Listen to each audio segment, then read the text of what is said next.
Подредени еден позади друг на строго утврдени места и со маски на лицата, учениците од прво до трето одделение од основното училиште Свети Климент Охридски во Охрид беа подготвени да го започнат новиот училишен ден. На влез во училиштето на секој од нив им се мереше температура.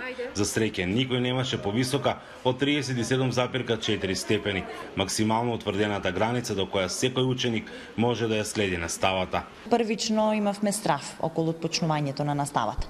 Меѓутоа секојдневно како што одиме со наставата, се сите че според оние пропишани законски протоколи, можам да кажам дека ситуацијата овдека е сосем безбедна. Еден клас сега е поделен на две групи кои следат настава во различен период од денот. За Валентина Кузмановска, наставник, ова е прв ваков предизвик во 32 години работа со деца. Вели дека е тешко да се одржува настава, речиси 3 часа под маски. Дечињата за чудо многу го прифатија нештото, значи тие веќе неколку месеци живеат со тоа, значи максимално се дисциплинирани, но пак представува и нас потешкотија. Иако часовите се скратени на 30 минути, значи бара максимално вложување на наставникот, затоа што со самото влегување во училница ние сме постојано со дечињата. На некои места пак учениците и родителите ја бојкотираат онлайн наставата, брајки настава со физичко присуство.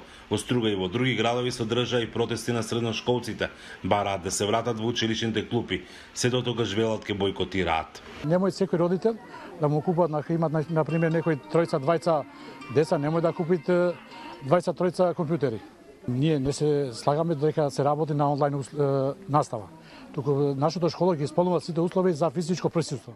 Бараме да седиме во училиште клупи, бараме да се дружиме со врсниците и не се плашаме да кажеме стоп на она што не го сакаме. Ние бойкотираме. Во најголем дел од поголемите училишта настава со физичко присуство се одива само до трето одделение. Останатите истата ја следат онлайн. Некаде се жалат дека не располагаат со соодветни услови за тоа. Во моето училиште јас немам интернет, ни еден гиг интернет немам. Бидејќи немаме интернет и наставниците не се криви. Не може да одржат онлайн настава, бидејќи нема ни интернет.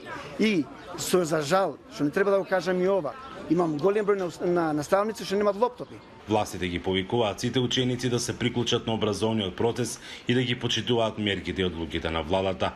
Од Охрид за Гласот на Америка, Мики Трајковски.